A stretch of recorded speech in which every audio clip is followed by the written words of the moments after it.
بسم الله الرحمن الرحيم পৰম কৰুণাময় অসীম দয়ালু আল্লাহৰ নামত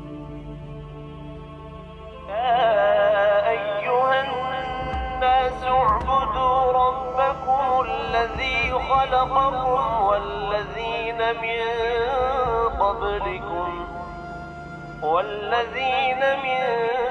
قبلكم لعلكم تتقون হে মানৱ যিজনে তোমালোকক আৰু তোমালোকৰ পূৰ্বৱৰ্তী সকলক সৃজন কৰিলে তোমালোকে সেইজন প্ৰতিপালকৰ উপাসনা কৰা যাতে তোমালোকে ধাৰ্মিক হ'বলৈ সুযোগ পোৱা الذي جعل لكم الأرض فراشا والسماء بناء وأنزل من السماء ماء فأخرج به من الثمرات رزقا لكم فلا تجعلوا لله أندادا وأنتم تعلمون যিজনে তোমালোকৰ কাৰণে মাটিক বিছনা বনালে আৰু আকাশক ৰভা সজালে আৰু আকাশৰ পৰা পানী বৰষাই তোমালোকৰ জীৱিকাৰ বাবে ফল উৎপন্ন কৰালে এতেকে তোমালোকে জানি শুনি কাকো আল্লাহৰ সমকক্ষ নকৰিবা وإن كنتم في ريب مما نزلنا على عبدنا فأتوا بسورة من مثله وادعوا شهداءكم من دون الله إن كنتم صادقين আৰু মই মোৰ বান্দাৰ অৰ্থাৎ ৰাসূল সাল্লাল্লাহু আলাইহি ওয়াসাল্লামৰ ওপৰত যি অৱতীৰ্ণ কৰিছো তাত যদি তোমালোকৰ সন্দেহ হয় তেন্তে তোমালোকে ইয়াৰ নিচিনা এটি সূৰাকে বাৰু ৰচনা কৰি উলিওৱাচোন আৰু আল্লাহৰ বাহিৰে তোমালোকৰ সহায়ৰ কাৰণে আন সকলোকে মাতা যদি তোমালোক সত্যবাদী হোৱা فإن لم تفعلوا ولن تفعلوا فاتقوا النار التي وقودها الناس والحجارة أعدت للكافرين তাৰ পিছত যদি তোমালোকে নোৱাৰা আৰু অৱশ্যে তোমালোকে কেতিয়াও নোৱাৰিবা তেন্তে সেই জুইক অৰ্থাৎ দুজখক ভয় কৰা যাৰ খৰি হ'ব মানুহ আৰু শিলবোৰ অৰ্থাৎ মূৰ্তিবোৰ ইয়াক প্ৰস্তুত কৰি থোৱা হৈছে অবিশ্বাসকাৰীবিলাকৰ কাৰণে وبشر الذين آمنوا وعملوا الصالحات أن لهم جنات تجري من تحتها الأنهار كلما رزقوا منها من ثمرة رزقا قالوا هذا الذي رزقنا من قبل وأتوا به متشابها ولهم فيها أزواج مطهرة وهم فيها خالدون আৰু যিসকলে এই কিতাপৰ ওপৰত বিশ্বাস আনিছে আৰু ভাল কাম কৰিছে সিহঁতক সুসংবাদ দিয়া যে সিহঁতৰ কাৰণে আছে জান্নাত যাৰ তলেদি নিজৰাবোৰ বৈ গৈ আছে যেতিয়াই সিহঁতক তাৰ পৰা কোনো ফল খাবলৈ দিয়া হ'ব সিহঁতে ক'ব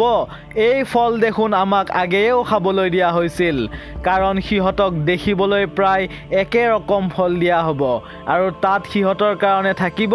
পবিত্ৰ সংগিনীসকল অৰ্থাৎ তিৰোতাসকল আৰু তাত সিহঁতে চিৰকাল থাকিব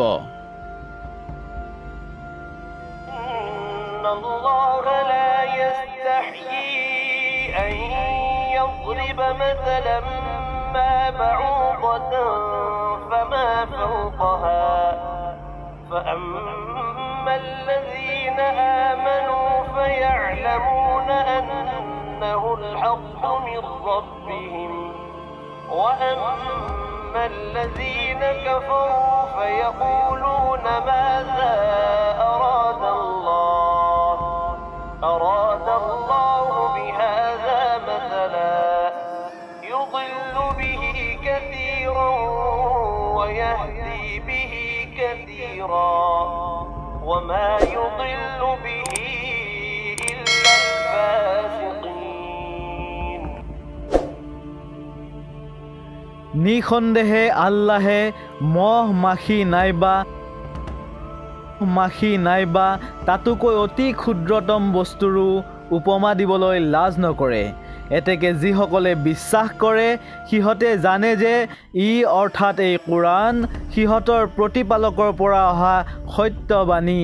কিন্তু যিসকলে অবিশ্বাস কৰে সিহঁতে কয় এই উপমাৰ দ্বাৰা আল্লাহে কি বুজায়। ইয়াৰ দ্বাৰা আল্লাহে বহুতকে পথভ্ৰষ্ট কৰে আৰু বহুতক খুপত দেখুৱায়, কিন্তু তেওঁ সত্য ত্যাগকাৰীসকলৰ বাহিৰে আন কাকো পথভ্ৰষ্ট নকৰে। الذين ينقضون عهد الله من بعد ميثاقه ويقطعون ما أمر الله به أن يوصل ويفسدون في الأرض أولئك هم الخاسرون সত্য ত্যাগকাৰী সেইবিলাক যিবিলাকে আল্লাহৰ লগত প্ৰতিজ্ঞাবদ্ধ হৈ প্ৰতিজ্ঞা ভংগ কৰে আৰু আল্লাহে দিয়া নিৰ্দেশবোৰ ভংগ কৰে আৰু পৃথিৱীত অশান্তি সৃষ্টি কৰে। আচলতে সিহঁতে নিজেই নিজৰ ক্ষতি কৰে। فتكفرون بالله وكنتم أمواتا فأحياكم ثم يميتكم ثم يحييكم ثم إليه ترجعون তোমালোকে আল্লাহক কেনেকৈ অবিশ্বাস কৰিব পাৰা? তোমালোকে দেখিছা তোমালোকৰ জীৱন আছিল, তাৰ পিছত তেওঁ তোমালোকক জীৱন দিলে, তাৰ পিছত তেওঁ তোমালোকৰ মৃত্যু ঘটাব, তাৰ পিছত তেওঁ তোমালোকক পুনৰাই জীৱিত কৰিব, তাৰ পিছত তেওঁৰ ওচৰলৈকে তোমালোকে উভতি যাব লাগিব। هو الذي خلق لكم ما في الأرض جميعا ثم استوى إلى السماء فسواهن 7 سماوات وهو بكل شيء عليم পৃথিৱীত যিবোৰ আছে সেই সকলোবোৰকে তেওঁৱে তোমালোকৰ কাৰণে সৃজন কৰিছে। তদুপৰি তেওঁৰ ইচ্ছাৰে বিস্তৃত কৰিলে আকাশ, কাৰণ তেওঁ 7খন আকাশক সম্পূৰ্ণতা দান কৰিছে আৰু তেওঁ সকলো বিষয়তে বিজ্ঞ।